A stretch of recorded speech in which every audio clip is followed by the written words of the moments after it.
श्री कृष्ण गोविंद हरे मुरारी, हे नाथ नारायण वासुदेवा।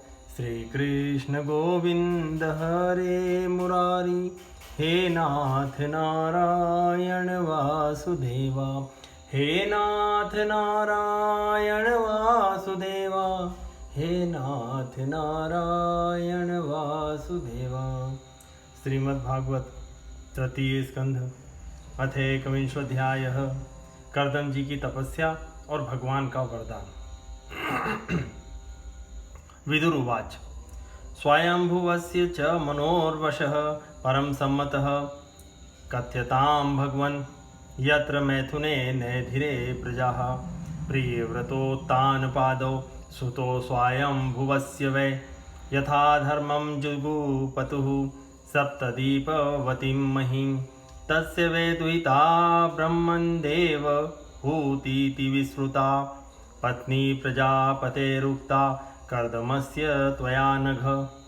विदुर जी ने पूछा, भगवान, स्वयंभू मनु का वंश बड़ा आदरणीय माना गया है। उसमें मैथुन धर्म के द्वारा प्रजा की वृद्धि हुई थी। अब आप मुझे उसी की कथा सुनाइए। ब्राह्मण, आपने कहा था कि स्वयंभू मनु के पुत्र प्रियव्रत और उत्तानपाद ने सातों द्वीपों वाली पृथ्वी का धर्मपूर्वक पालन किया था तथा उनकी पुत्री, जो देवहूति के नाम से विख्यात थी, कर्दम प्रजापति को ब्याही गई थी। तस्यां स वै महायोगी युक्तायां योग लक्षणे ससर्ज कथिधा वीर्यं तन्मे शुश्रूषवे वद। रुचिर्यो भगवान् ब्रह्मन् दक्षो वा ब्रह्मणः सुतः यथा ससर्ज भूतानि लब्ध्वा भार्यां च मानवीम्।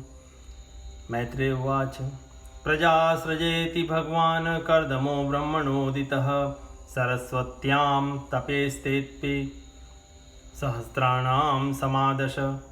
ततः समाधियुक्तेन क्रियायोगेन कर्दमः सम्प्रपेदे हरिं भक्त्या प्रपन्न वरदाशुषम्।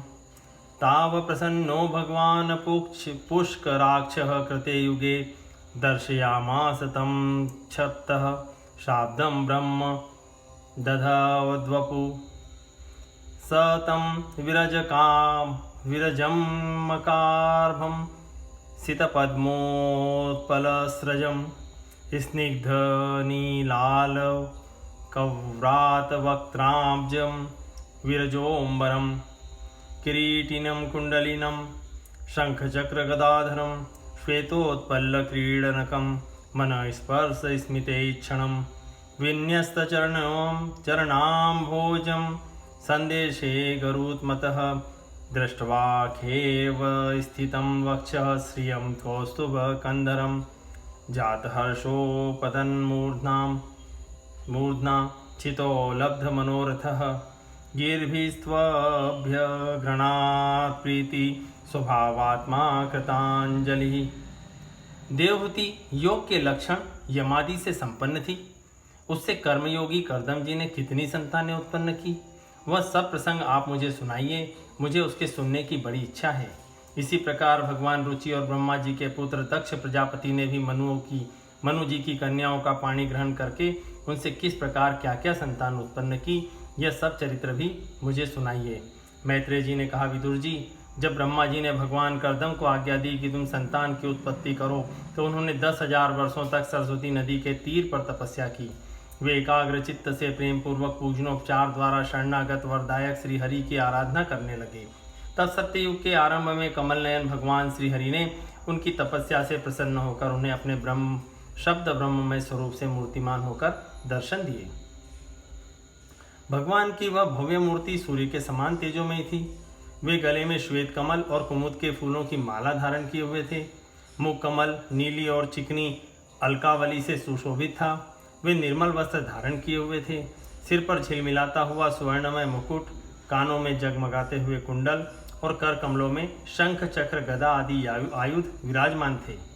उनके एक हाथ में क्रीड़ा के लिए श्वेत कमल सुशोभित था। प्रभु की मधुर मुस्कान भरी चितवन चित्त को चुराए लेती थी।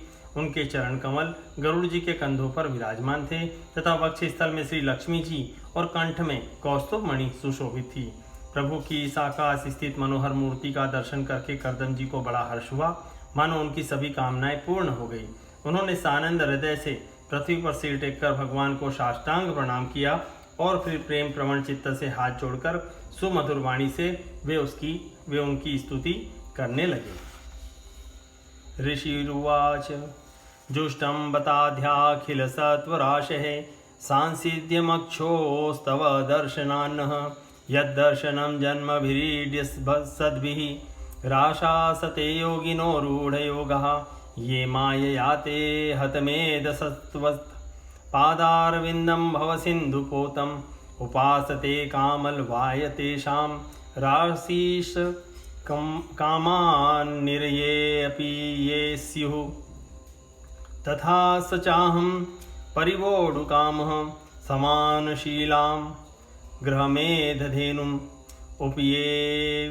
उपेयिवान्मूलं शेषमूलं दुराशय कामदुराङ्गघ्रीपस्य प्रजापतेस्ते वचसाधीशतन्त्या लोकः किलायं कामहतोऽनुबद्धः अहं च लोकानुगतो वहामि बलिं च शुक्ला निमिषाय तुभ्यं लोकाश्च लोकानुगतान् पशुश्च हित्वा श्रितास्ते चरणातपत्रं परस्परं त्वगुणवादसीधु पीयूषनिर्यापितदेहधर्मः न तेजराक्ष भ्रमिरायुरेषां त्रयोदशारं 300 षष्टिपर्व षण्येम्यनन्तछन्दी यत्रीनाभि करालस्रोतो जगदाच्छिद्य धावत। कर्दम जी ने कहा, स्तुति करने योग्य परमेश्वर, आप संपूर्ण सत्वगुण के आधार हैं। योगीजन उत्तरोत्तर शुभ योनियों में जन्म लेकर अंत में योगस्थ होने पर आपके दर्शनों की इच्छा करते हैं। आज आपका वही दर्शन पाकर हमें नेत्रों का फल मिल गया। आपके चरण कमल भव सागर से पार जाने के लिए जहाज हैं। जिनकी बुद्धि आपकी माया से मारी गई हैं, वही उन तुच्छ क्षणिक विषय सुखों के लिए जो नरक में भी मिल सकते हैं, उन चरणों का आश्रय लेते हैं। किंतु स्वामिन, आप तो उन्हें वे विषय भोग भी दे देते हैं। प्रभु, आप कल्पवृक्ष हैं। आपके चरण समस्त मनोरथों को पूर्ण करने वाले हैं। मेरा हृदय काम कलुषित है। मैं भी अपने अनुरूप स्वभाव वाली और गृहस्थ धर्म के पालन में सहायक शीलवती कन्या से विवाह करने के लिए आपके चरण कमलों की शरण में आया हूँ। सर्वेश्वर, आप संपूर्ण लोकों के अधिपति हैं। नाना प्रकार की कामनाओं में फंसा हुआ यह लोक आपकी वेदवाणी रूप डोरी में बंधा है। धर्म मूर्ते, उसी का अनुगमन करता हुआ मैं भी काल रूप आपको आज्ञा पालन रूप पूजोपहार आदि समर्पित करता हूँ। प्रभो, आपके भक्त विषयासक्त लोगों और उन्हीं के मार्ग का अनुसरण करने वाले मुझ जैसे कर्मजड़ पशुओं को कुछ भी न गिनकर आपके चरणों की छत्र छाया का ही आश्रय लेते हैं तथा परस्पर आपके गुणगान रूप मादक सुधा का ही पान करके अपने क्षुधा पिपासादि देह धर्म को शांत करते रहते हैं। प्रभु, यह कालचक्र बड़ा प्रबल है। साक्षात ब्रह्म ही इसके घूमने की धुरी है। अधिक मास सहित 13 महीने अरे हैं, 360 दिन जोड़ हैं, 6 ऋतुएं नेमी हाल हैं, अनंत क्षण पल आदि इसमें पत्राकार धाराएं हैं तथा 3 चातुर्मास्य इसके आधारभूत नाभि हैं। यह अत्यंत वेगवान संवत्सर रूप कालचक्र चराचर जगत की आयु का छेदन करता हुआ घूमता रहता है, किंतु आपके भक्तों की आयु का ह्रास नहीं कर सकता। एक स्वयं संजगत शिश्रक्षया द्वितीययात्मन्नधि मायया स्रसस्यद्दः पासी पुनर्ग्रीशिष्यसे यथोर्णनाभिर्भगवन स्वशक्तिभिः नैतदुताधीशपदं तवेसितं यन्मायया नस्तनुषे भूतसूक्ष्मम् अनुग्रह्या स्वत्विपि यर्हि मायया लसत्तुल्लस्यातनुवा विलक्षितः तं त्वानुभूत्योपरत क्रियार्थं स्वमायया वर्तितलोकतन्त्रं नमाम्यभीक्ष्णं नमनीयपाद सरोजमल्पीयसी कामवर्षं।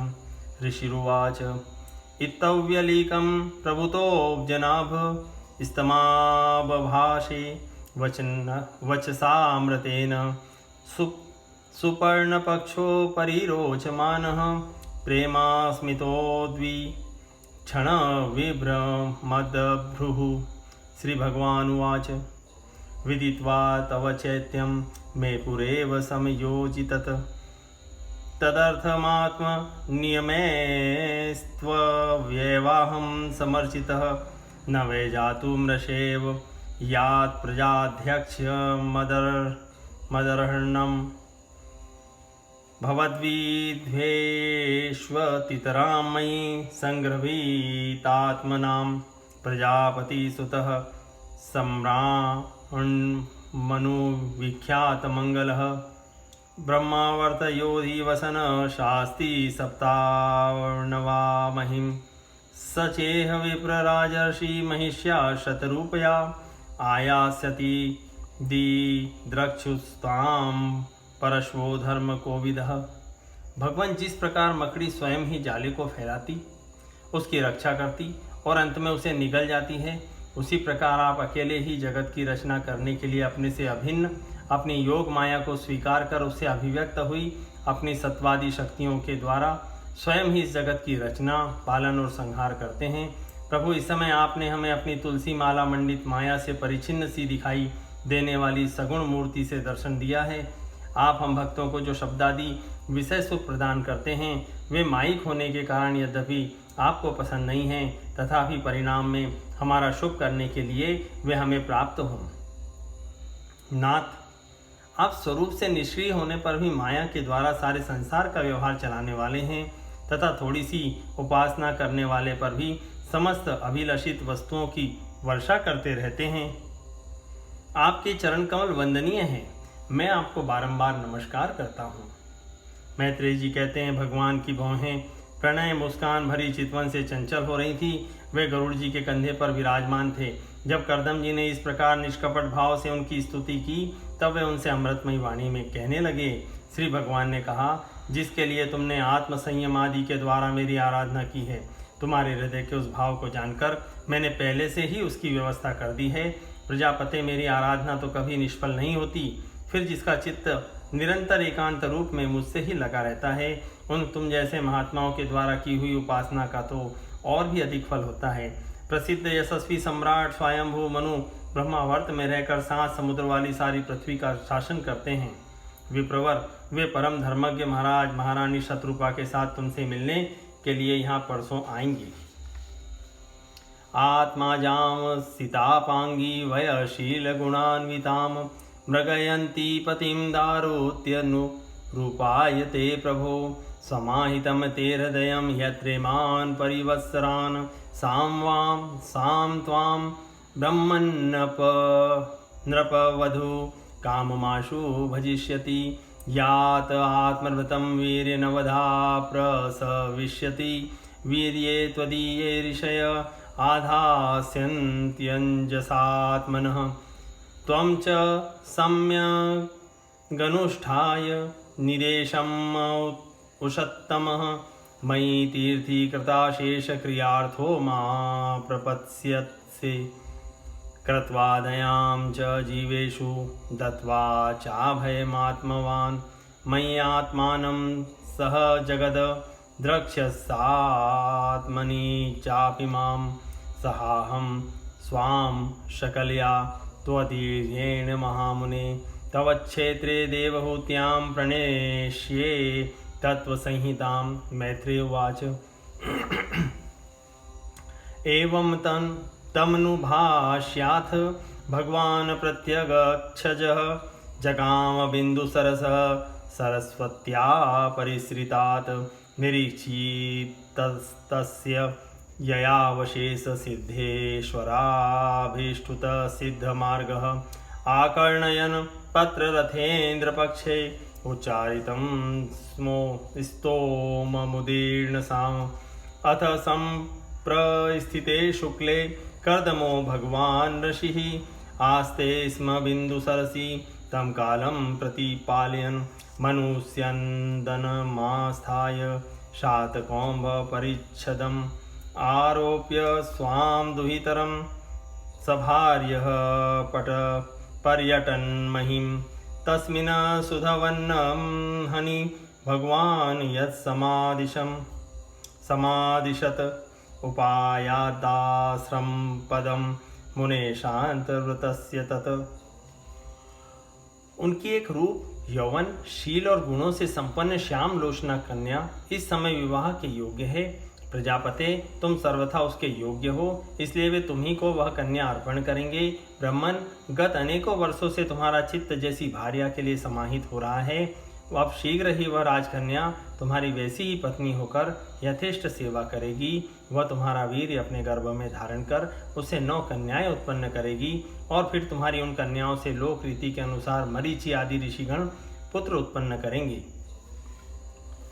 तुम भी मेरी आज्ञा का अच्छी तरह पालन करने से शुद्ध चित्त हो, फिर अपने सब कर्मों का फल मुझे अर्पण कर मुझको ही प्राप्त होगे। जीवों पर दया करते हुए तुम आत्मज्ञान प्राप्त करोगे और फिर सबको अभय दान दे अपने सहित संपूर्ण जगत को मुझ में और मुझको अपने में स्थित देखोगे। महामुने, मैं भी अपने अंश कला रूप से तुम्हारे वीर्य द्वारा तुम्हारी पत्नी देवहूति के गर्भ में अवतीर्ण होकर सांख्य शास्त्र की रचना करूंगा। मैत्रेय जी कहते हैं, विदुर जी, कर्दम ऋषि से इस प्रकार संभाषण करके इंद्रियों के अंतर्मुख होने पर प्रकट होने वाले श्री हरि सरस्वती नदी से घिरे हुए बिंदुसर तीर्थ से, जहाँ कर्दम ऋषि तपस्या कर रहे थे, अपने लोक को चले गए। भगवान के सिद्ध मार्ग वैकुंठ मार्ग की सभी सिद्धेश्वर प्रशंसा करते हैं। वे कर्दम जी के देखते देखते अपने लोक को सिधार गए। उस समय गरुड़ जी के पक्षों से जो शाम की आधारभूता ऋचाएं निकल रही थी, उन्हें वे सुनते जाते थे। विदुर जी, श्री हरि के चले जाने पर भगवान कर्दम उनके बताए हुए समय की प्रतीक्षा करते हुए बिंदु सरोवर पर ही ठहर रहे।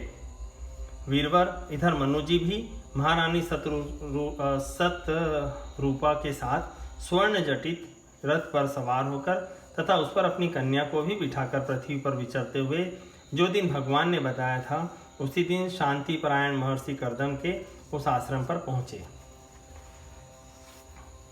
यस्मिन् भगवतो नेत्राण्य पतन्नो श्रुबिन्दवः कृपया संपरीतस्य प्रपन्नेऽर्पितया त्वदेबिन्दु सरो नाम सरस्वत्या परिलुप्तम पुण्यं शिवात्मृतं जलं महर्षि गणसेवितं पुण्यद्रम लताजालः कूजत् पुण्यमृगद्विजः सर्वतु फल पुष्पाढ्यं वनराजी श्रियान्वितं मत्तद्विज गणैर्धुष्टं मत्तभ्रमर विभ्रमं मत्तबहिर्न टाटोप मायव मत्तकोकिलं कदम्ब चम्पकाशोककरं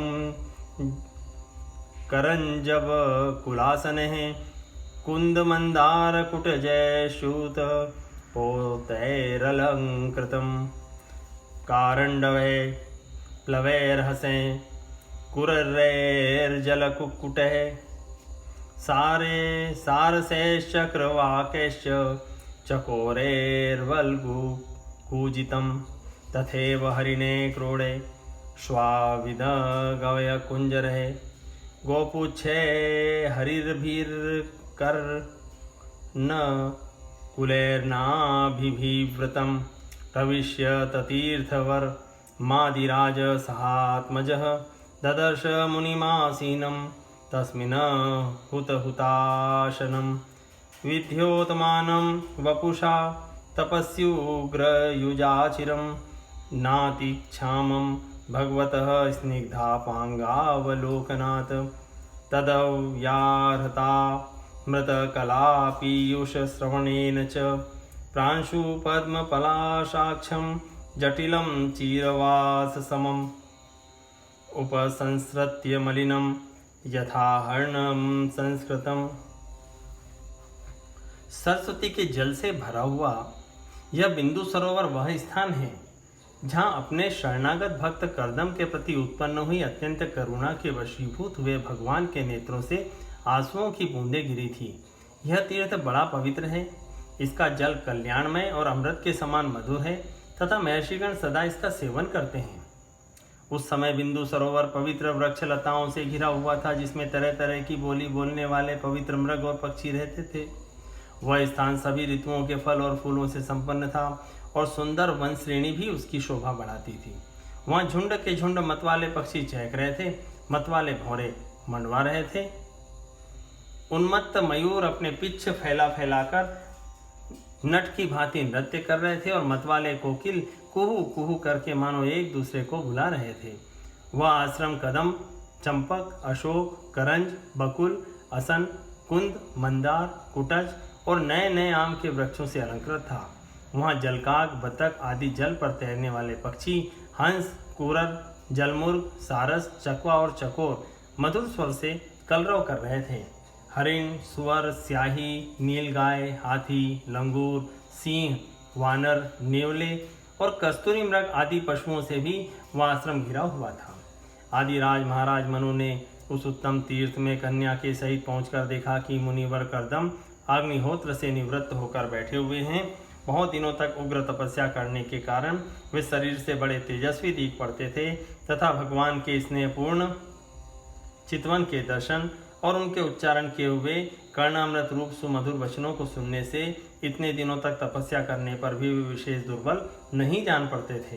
उनका शरीर लंबा था, नेत्र कमलदल के समान विशाल और मनोहर थे, सिर पर जटाएं सुशोभित थी और कमर में चीर वस्त्र थे। वे निकट से देखने पर बिना सान पर चढ़ी हुई महामूल्य मणि के समान मलिन जान पड़ते थे। अथोटजमुपायातं नृदेवं प्रणतं पुरः सपर्यया पर्यगृह्णात्पतिनन्द्यानुरूपया ग्रहीतार्हणमासीनं संयतं प्रीणयन्मुनिः स्मरन् भगवदादेशमित्याह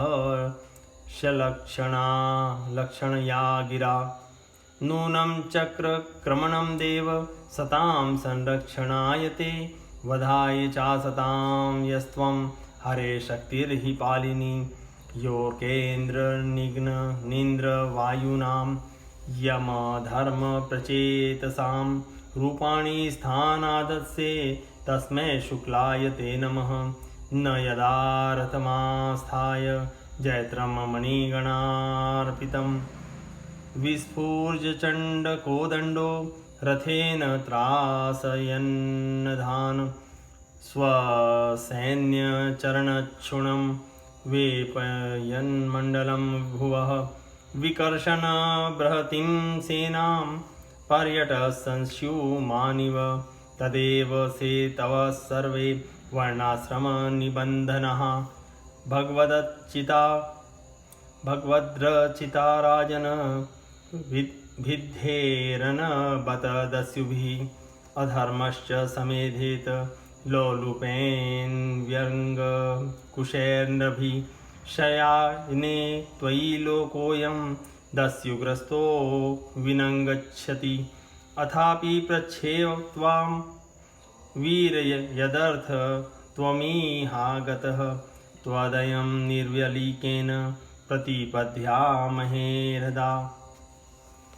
भगवान स्वयंभू मनु को अपनी कुटी में आकर प्रणाम करते देख उन्होंने उन्हें आशीर्वाद से प्रसन्न किया और यथोचित आतिथ्य की रीति से उनका स्वागत सत्कार किया। जब मनु जी ने उनकी पूजा ग्रहण कर स्वस्थ चित्त से आसन पर बैठ गए तब मुनिवर कर्दम ने भगवान की आज्ञा का स्मरण कर उन्हें मधुर वाणी से प्रसन्न करते हुए इस प्रकार कहा, देव आप भगवान विष्णु की पालन शक्ति रूप हैं, इसलिए आपका घूमना फिरना निस्संदेह सज्जनों की रक्षा और दुष्टों के संहार के लिए ही होता है। आप साक्षात विशुद्ध विष्णु स्वरूप हैं तथा भिन्न भिन्न कार्यों के लिए सूर्य, चंद्र, अग्नि, इंद्र, वायु, यम, धर्म, वरुण आदि रूप धारण करते रहते हैं। आपको नमस्कार है। आप मणियों से जड़े हुए जयदायक रथ पर सवार हो अपने प्रचंड धनुष की टंकार करते हुए उस रथ की घरघराहट से ही पापियों को भयभीत कर देते हैं और अपनी सेना के चरणों से रौंदे हुए भूमंडल को कंपाते हुए अपनी उस विशाल सेना को साथ लेकर पृथ्वी पर सूर्य के समान विचरते हैं। यदि आप ऐसा न करें तो चोर डाकू भगवान की बनाई हुई वर्णाश्रम धर्म की मर्यादा को तत्काल नष्ट कर दें तथा विषय लोलुप निरंकुश मानवों द्वारा सर्वत्र अधर्म फैल जाए। यदि आप संसार की ओर से निश्चिंत हो जाएं तो यह लोग दुराचारियों के पंजे में पड़कर नष्ट हो जाएं। तो भी वीरवर, मैं आपसे पूछता हूँ, इस समय यहाँ आपका आगमन किस प्रयोजन से हुआ है? मेरे लिए जो आज्ञा होगी उसे मैं निष्कपट भाव से सहर्ष स्वीकार करूँगा। इति श्रीमद्भागवते महापुराणे पारमहंस्यां संहितायां तृतीय स्कंधे एकोविंशोऽध्याय सम्पूर्णम्।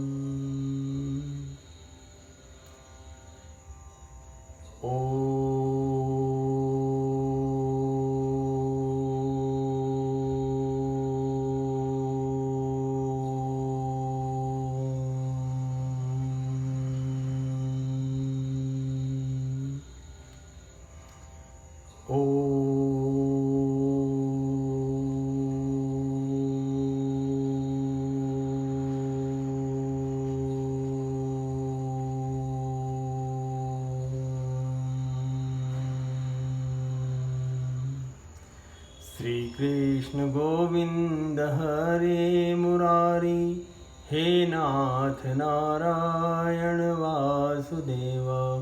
श्री कृष्ण गोविंद हरे मुरारी, हे नाथ नारायण वासुदेव। हे नाथ नारायण वासुदेव, हे नाथ नारायण वासुदेव।